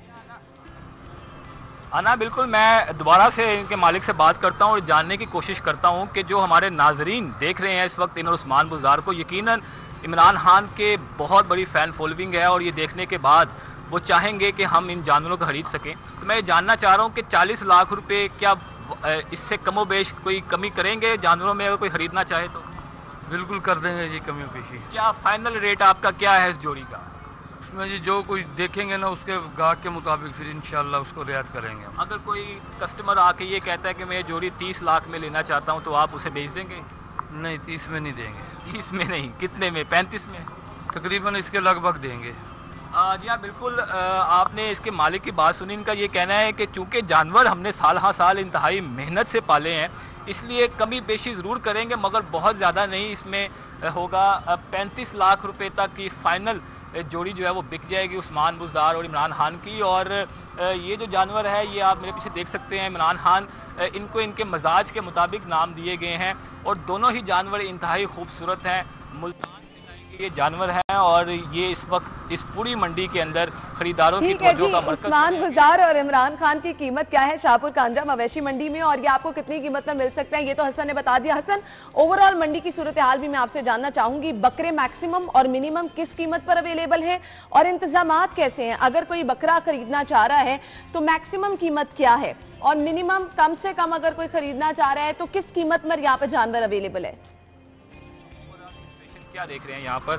अच्छा, ऐसे भाई मुझे बताइएगा कि मंडी के इंतजामात कैसे हैं और मंडी की खरीदारों का रुझान अब? जी हसन, आप मुझे सुन पा रहे हैं? मैं आपसे जानना ये चाह रही हूँ कि यहाँ पर जो छोटा जानवर है उसकी मैक्सिमम और मिनिमम कीमत क्या है, ताकि घर से जो लोग खरीदने के लिए आ रहे हैं वो कम से कम उतने पैसे अपनी जेब में रख के लेकर आए। अगर किसने इन्हें बकरा खरीदना है तो उसका मैक्सिमम रेट यहाँ पर क्या है, कम से कम कीमत क्या है, दोनों बता दें। अभी खरीदारी उस तरह नहीं हो रही क्योंकि एक लोग बिल्कुल यहाँ पर अगर बात की जाए जी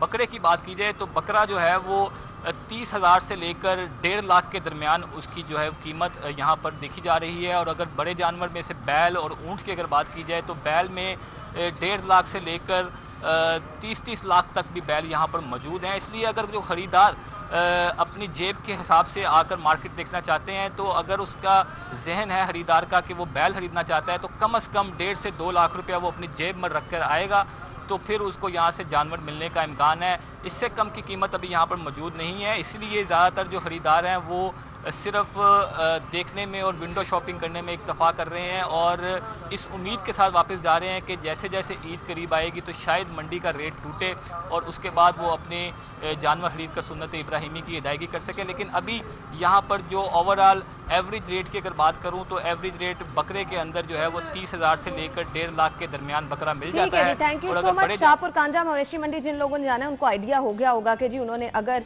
बैल की खरीदारी करनी है, बकरे की खरीदारी करनी है तो उनके पास कितने पैसे होने चाहिए। खैर मंडी में रेट इस टाइम काफ़ी ज़्यादा जो है वो देखने को नज़र आ रहे हैं। लेकिन सबसे इंटरेस्टिंग चीज़ शाहपुर कांजा मवेशी मंडी की थी, इमरान खान और उस्मान बुज़दार जो रखा गया वो खासा मासूम सा है। उसकी 40 लाख रुपए 35 तक तो आ ही गए थे वो। तो अगर आपने खरीदारी करनी है तो आप जा सकते हैं। यहाँ पर जानवर भी अवेलेबल हैं और व्यापारी तो इंतज़ार कर रहे हैं कि ख़रीदार आएँ तो जानवरों की ख़रीदारी करके जाएं। हमें चलना है एक ब्रेक की तरफ। ब्रेक के बाद आपको ज्वाइन करते हैं, हमारे साथ ही रहिएगा। के बाद प्रोग्राम में आपको एक बार फिर से खुशामदीद कहेंगे और प्रोग्राम के इस हिस्से में हम आपको बताने वाले हैं कि आप फिट कैसे रह सकते हैं। तंदुरुस्ती हज़ार नेमत है, सभी लोग जानते हैं। छोटी छोटी चीज़ों का ख्याल रख के और छोटी छोटी चीज़ों का ख्याल ना रख के हम अपनी सेहत को बिगाड़ भी लेते हैं जी, जहां अच्छा कर लेते हैं। अच्छा जी, आज हमारे साथ सुलाफिन नकवी मौजूद हैं। उन्हें सबसे पहले खुशामदीद कहेंगे और फिर उनसे जानेंगे कि वो आज हमारे साथ कौन सी टिप्स शेयर करने वाली हैं। अस्सलाम वालेकुम सुलाफिन। वालेकुम सलाम, कैसी हैं आप? बिल्कुल ठीक ठाक, आप कैसी हैं? मैं ठीक हूँ, अल्लाह का शुक्र। थैंक यू सो मच, आपके वक्त का बहुत बहुत शुक्रिया। एक मिसकंसेप्शन मुझे लगता है कि अगर आप वर्जिश कर रहे हैं, आप दौड़ लगा रहे हैं तो आप बहुत जल्दी वेट कम कर लेते हैं, बहुत जल्दी एक्टिव हो जाते हैं। और दूसरी तरफ लोग कहते हैं कि अच्छा जी अगर आप योगा वगैरह कर रहे हैं तो उसके रिजल्ट इतनी जल्दी नहीं आते, ऐसा है? हाँ, ये जो मिसकंसेप्शन ही है, सही कहा है आपने। योगा असल में ज़ाहिर है, हम पहले बात कर चुके हैं कि आपके 4 एस्पेक्ट पे काम करेगा जो सबसे ज़्यादा इंपॉर्टेंट होते हैं, physically, mentally, spiritually and emotionally. तो इसी में आप अलाइन होते हो, आप फिट होते चले जाते हो। तो ये स्लो है, ये आप में पेशेंस लेकर आता है, आपको स्ट्रेंथनिंग उतनी ही वो चीज़ देती है जितना आप स्लो होते हो। इसके कुछ आसन हैं जो हम कहते हैं कि आप तेजी में करो तो उससे भी वेट रिड्यूस होता है। लेकिन ये आपको चूंकि नेचर के साथ अलाइन करता है तो आपका जो सिस्टम है जो आपने बिगाड़ा हुआ होता है उसमें इम्बैलेंस होता है, ज्यादा खा के, ज्यादा सो के, कम सो के। और सबसे पहले मुझे योगा से जो चीज सबसे जबरदस्त लगती है, आप मेंटली रिलैक्स होना शुरू हो जाते हैं। और दूसरा ये कि फिर सामने वालों को किसी को तंग नहीं करता है। हाँ, होता है दूसरों पे आप एहसान करें, योगा करें, एहसान करें दूसरों पे। ऐसे ये तो आज हम लोअर एब्स की कुछ चीजें आपसे क्या क्या बताएंगे? लोअर एब्स के हवाले से एक चीज तो मैं सबसे पहले कहूँगी, फैट कहीं का भी हो, आई मीन आपका फेशियल फैट भी इवन, उसमें कुछ चीज़ें होती हैं। आपकी नींद कितनी है, ज़्यादातर हमें होता है मैं कम सो लूँ, मैं सिर्फ एक्सरसाइज कर रहा हूँ, मैं ठीक हूँ, लेकिन ये गलत चीज़ होती है। जब तक आप अपनी स्लीप साइकिल कंप्लीट नहीं करेंगे आपका वेट रिडक्शन का जो प्रोसेस है वो आपका स्लो होना शुरू हो जाएगा। तो आपको नींद पूरी चाहिए। डाइट आपकी कैसी है, सॉल्ट उसमें कितना ज़्यादा है, अगर ज़्यादा है तो वेट रिडक्शन में प्रॉब्लम होगा, वाटर रिटेंशन होगी और वैसे भी आपको मसले होने शुरू हो जाएंगे। सो डाइट का भी आप लोग ख्याल रखेंगे और साथ ही साथ आपकी एक्टिविटी कितनी है। आप योगा कर रहे हैं, कुछ भी कर रहे हैं, आपको इत्तेदाल में रहते हुए डाइट के साथ साथ एक्सरसाइज करनी है। अब पहली चीज़ जो आप स्टैंडिंग पोजीशन लोगों को बड़ी पसंद है कि जी स्टैंडिंग वर्कआउट कैसा होता है। अब स्टैंडिंग वर्कआउट में आप सबसे पहले क्या करेंगे, खड़े खड़े आपने ये करना है, हाई नी, सिर्फ इसको आपने इस तरह से टच करना है, टैप करना है। अब हर वो चीज़ आम जुबान में जो आपके लोअर एब्स पर आपके प्रेशर लेकर आती है, इसको प्रेस करती है। अब वो लोग जो थोड़ा सा चैलेंज करना चाहते हैं तो इसे कहते हैं नी हग्स, यानी कि आप में एक तो इससे बैलेंस भी आएगा कि आप एक टांग पर इतनी देर से खड़े हो, वो चीज़ आप करोगे। दूसरा ये नी हग्स आपने इस तरह से किया, हर चीज़ जो भी बताई जाएगी या तो 30 सेकंड्स तक करेंगे या 10 से 12 रेपिटेशन करके 2 से 3 सेट्स तक आप इस चीज़ को परफॉर्म कर सकते हैं। इसके अलावा आपके पास मैट है, आप बड़े आराम से उसी पर मार्च करते हुए गए। यानी कि हम क्यों इसको इतना कर रहे हैं कि आप उतनी ही अपनी एनर्जी कंज्यूम कर रहे हैं, जितना ज़्यादा आप मूव कर रहे हो उतना ही आप अपनी एनर्जी लगा रहे हो और कैलोरीज को बर्न कर रहे हो। यही चीज़ अगर आप 30 सेकंड तक करेंगे हार्ट रेट ऊपर जाना शुरू हो जाएगा। एक चीज़ आपने स्क्वाट किया, स्क्वाट के बाद ये है लोअर एब्स के लिए स्पेशली आपने किक करनी है। अगर आपको किक मुश्किल लग रही है, ज़ाहिर है थोड़ा सा शुरू में मुश्किल हो जाएगा, तो आपने सिर्फ अपनी नी को रेज कर दिया। ठीक है। अब वो लोग जो कहते हैं कि सीटेड एक्सरसाइज के लिए है जी, लेकिन आगे चल के आपको ये भी करना है। बिल्कुल। अब वो लोग जो कहते हैं कि सीटेड एक्सरसाइजेस में क्या आ सकता है कि मैं फ्लोर पर रहकर एक्सरसाइजेस करूं, तो उसमें सबसे पहले आप आए फ्लोर पर। फ्लोर पर आने के बाद आपने हील टैप्स होते हैं, सबसे आसान होते हैं। आपने यहाँ अपने हाथ कंफर्टेबली रखे, यहाँ आपने अपनी लेग्स को रेज किए, इसे टेबल टॉप पोजीशन बोलते हैं। यहाँ पर या तो आप हील टैप करेंगे या टो टैप्स करेंगे। इसका डायरेक्ट जो है आपके असर आपके लोअर टमी पर जाएगा अगर आप इसकी रेपुटेशन को बढ़ा देते हैं। अच्छा, ऑप्शन आपके पास है, या तो आप हील्स कर सकते हैं या तो आप टोज कर सकते हैं। पाँव सीधा नहीं रख सकते, पाँव सीधा नहीं रख सकते बिकॉज ये एक ऐसी पोजीशन है जिसमें हम नॉर्मली होते नहीं है। हाँ, बिल्कुल। तो इसको जब आप करोगे, जितना आप आगे लेके जाओगे उतना ही ये ज्यादा इंटेंस बनता चला जाएगा।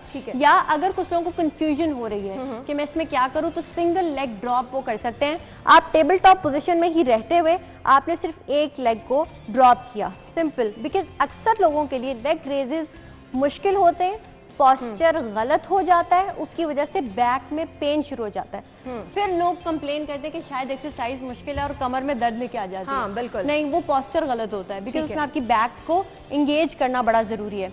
दूसरी चीज, यहीं पर बैठे बैठे आप क्या कर सकते हैं, आप साइकिलिंग कर सकते हैं। हाँ। आपने क्या किया, यहाँ पर इसको रोटेट इस तरह करना शुरू कर दिया। जैसे ही आप 30 सेकंड्स के बाद आप अपनी पोजीशन को चेंज करेंगे। पोजीशन क्या होनी चाहिए? कुछ लोग बहुत लेग्स ऊपर कर लेते हैं, कुछ लोग बिल्कुल डाउन रख के करते हैं। अब एक इस चीज को चेक करने के लिए एक चीज ये होती है, आपके एब्स कहाँ जाकर आपको महसूस होता है इंगेज हुए, यानी यहाँ पर स्टबन हुए, स्टिफ हुए हैं, उस पोजीशन में आप गए, यहाँ तक आपने लेग्स रेज की। अगर आप चाहें कि आपने हायर भी करना है तो आप पोजीशन को कॉन्स्टेंटली साथ चेंज कर सकते हैं। वेन्स में खिंचाव सा महसूस होने लग जाता है, बिल्कुल वहाँ हो जाएगा, और आपके उस एरिया में उस टाइम पर जो ये स्टिफनेस होगी, आपको पता चल जाएगा कि आपका कोर एंगेज है। ठीक है। अब वो लोग जो चाहते हैं कि प्लैंक में कोई चीज़ हो, बिकॉज प्लैंक बहुत सारे लोगों का फेवरेट होता है, लेकिन इसके अंदर स्टे आप तब ज्यादा करें जब आपकी प्रैक्टिस बहुत हो गई हो, अदरवाइज वो भी पोस्चर गलत होगा, फिर बैक में पेन शुरू हो जाएगा। तो आपने क्या करना है, प्लैंक पोजीशन में आप आएंगे, लेकिन एक क्रॉस बॉडी आपका स्वाइप होगा। आप प्लैंक में आए, प्लैंक में आने के बाद एक लेग क्रंच इस साइड पे और स्ट्रेट, इसी तरह फ्रंट स्वाइप एंड बैक। अगर ये मुश्किल लगता है तो अंदर वाली साइड पे आपने लेग को बिल्कुल, इससे ये होता है कि साथ ही साथ वो बहुत सारे लोग जो कहते हैं कि साइड फैट भी है, तो ये इसको भी कवर करेगा और लोअर टमी को भी आपके टारगेट करेगा। और इसकी टाइमिंग क्या होनी चाहिए? इसकी टाइमिंग ये होनी चाहिए कि 30 सेकंड तक आप इस चीज को कर रहे हो, जितनी रेपिटेशन आप कर सकते हैं, लेकिन रेपिटेशन से ज्यादा आप अपने पोस्चर पर ध्यान दें। अच्छा, और कुछ लोग बहुत फास्ट करते हैं और जल्दी थक भी जाते हैं। अपने अंदर एनर्जी रखें, 30 सेकंड्स ऑन और 10 सेकंड्स रेस्ट। ठीक है, ये आपके पास एक टारगेट होना चाहिए, क्योंकि आपका कार्डियो होना भी जरूरी है। बिल्कुल, आपकी हार्ट हेल्थ के लिए कि आप हार्ट रेट को ऊपर लेकर जाए, लेकिन शुरू में इतना भी नहीं कि उसके बाद आप थक गए हैं कि बस ये अब हो गया और उस अगले दिन मैं बेड पर हूँ। हाँ, बिल्कुल तो ये ध्यान रखना पड़ेगा। इसके अलावा अगर आपको बॉडी स्वाइप मुश्किल लगता है तो बिगिनर्स यहाँ से स्टार्ट करेंगे कि सिर्फ लेग को अपनी रेज करेंगे, दैट्स इट। और 30 सेकंड के लिए इसको भी रखना है? 30 सेकंड के लिए आपने सिर्फ चंद सेकंड्स यहाँ होल्ड किया और 30 सेकंड्स तक आप इसकी रेपिटेशन करते चले जाएंगे। अच्छा, कर्व आ जाता है कुछ लोगों की लेग में, इसको स्ट्रेट कैसे रखा जाता है? यहाँ पर क्या होगा, अगर आपको नी में पेन है तो आप थोड़ा बहुत इसमें क्या कर सकते हैं, इसको किक बोलते हैं, आप ये कर सकते हो, क्योंकि अगर पेन है स्ट्रेट अगर आपसे नहीं हो रहा दैट्स फाइन, आप थोड़ा सा इसमें टिल्ट लेकर आए, मगर जो मेन आपका पर्पस होगा आपकी बैक स्ट्रेट होनी चाहिए। ठीक है। और जहाँ बैक की अपनी एक लिमिट है लेग को रेज करने की, उससे ऊपर आपको जाना होता है, तो वहाँ आप जाओगे और आपने इसको एक्सटेंड किया। बट अगर शुरू में आपसे ये नहीं हो रहा, आप यहाँ तक भी हो, दैट्स मोर देन इनफ, क्योंकि आपने अपने फैट को हिलाना है। बिल्कुल। तो अगर आप शुरू में भी बॉडी को शॉक दोगे तो वो आपको रिजल्ट देना शुरू कर देगी। ठीक हो गया। सो इसमें इसके अलावा एक चीज जो होती है, आपको यहाँ पर बैरियर रख लें, बिकॉज अगर जो बिगिनर है तो उनके लिए कोई बैरियर सामने होगा, उनके लिए एक्सरसाइज करना ज्यादा आसान होगा। अदरवाइज आप सिर्फ क्या करना है, ये आप समझो कि दरमियान में कोई चीज है जिसको आपको क्रॉस करते हुए जाना है। इसको आप यू क्रंच भी कह सकते हैं, क्योंकि इसकी शेप है। आपने इस तरह से किया, अब जितना आप इसको एक्सटेंड करोगे या यहाँ पर जैसे हम नी टक्स करते हैं, ठीक है, अगर आप सामने करते हो तब भी ठीक है, साइड पर ले जाकर जैसा वी क्रंच है ये, उतना ही आपका जो फैट है वो टारगेट होगा, और साथ ही साथ आपके कोर में स्ट्रेंथनिंग भी आएगी। जब आपका कोर में स्ट्रेंथनिंग आती है, आपका पोस्चर भी ठीक रहता है, आपकी बॉडी में बैलेंस भी रहता है, और आप इंजरी से भी बच जाते हो। बहुत ज़बरदस्त ये चीज़ें हैं जी।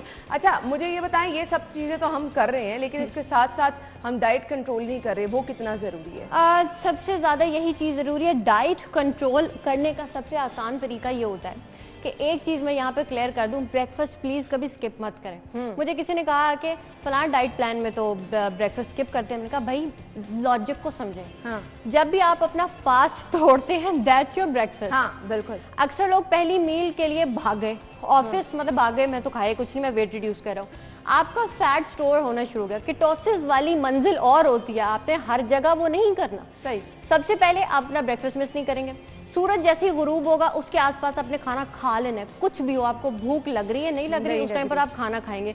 उसके बाद आप कोई भी सॉलिड चीज नहीं खा सकते, आप फ्लूइड्स पर रहेंगे। मगर जूसेस का भी इतना मतलब नहीं होता कि जूसेस भी फिर वो निकाल के इतना फ्रूट के मैंने डजन पकड़ लिया और वही नहर जा रही है मेरे अंदर, वो भी नहीं करना।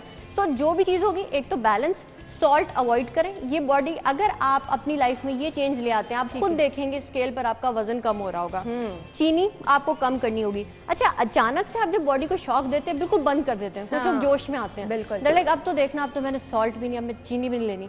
वो फिर मूड स्विंग्स आते हैं, वो दूसरों का गला दबाने को भागते हैं, तो वो नहीं करना। बैलेंस में रहे और मोटिवेटेड रहे और कंसिस्टेंट रहे। टाइमिंग्स क्या होनी चाहिए बेस्ट? मॉर्निंग, इवनिंग, क्या जब भी आपको टाइम मिले? बेस्ट टाइमिंग तो वैसे इसमें 4 to 6 होती है सुबह के, बट आप अपने लिए जो भी वक्त निकाल लेंगे वो आपके लिए बेस्ट होगा। प्लीज वक्त निकाल लें अपने लिए, ये जरूरी। अच्छा जी, हमारे पास वक्त कम है, इसके साथ साथ कुछ योगा के टिप्स भी अगर आप शेयर करना चाहें हमारे पास। योगा एक आसन मैं करके बताऊंगी जो आपके लिए बड़ा जरूरी होता है। बिगिनर्स देख लें इसको, उनके लिए आसान ही होगा। इस तरह करें, इस तक जाने के लिए आपने मेहनत करनी है। अब आपका टारगेट है, जितने भी लोग ये शो देखते हैं, ये आपने मुश्किल है इस चीज पे काम है यहाँ, ठीक है। इससे आपकी पूरी बॉडी अलाइन होगी, ना सिर्फ लोअर एब्स, आपका पूरा सिस्टम और आपका सिस्टम अलाइन होकर 4 एस्पेक्ट आपके अलाइन होना शुरू हो जाएंगे। और अगर किसी को हार्मोनल इम्बैलेंस है जिसकी वजह से भी लोअर टमी का फैट होता है, वो भी क्लियर होना शुरू हो जाएगा। चलिए जी, थैंक यू सो मच सलाफे, बहुत बहुत शुक्रिया। बहुत ही जबरदस्त टिप्स आपने हमारे साथ शेयर किए हैं। आई होप हमारे देखने वाले इसको जरूर फॉलो भी करेंगे। आप फीडबैक जरूर दीजिएगा जो हम सलाफे तक भी पहुंचाएंगे कि किस तरह से इन एक्सरसाइजेस का फायदा आपको हो रहा है। टाइम जरूर निकालें, प्रॉपर टाइम जब तक नहीं देंगे तब तक आपको प्रॉपर रिजल्ट भी जो है वो नहीं मिल सकते हैं। नाज़रीन, इसी के साथ ही अपना ख्याल रखिएगा। इंशाल्लाह कल मुलाकात करेंगे। इजाजत दीजिए, अल्लाह हाफिज।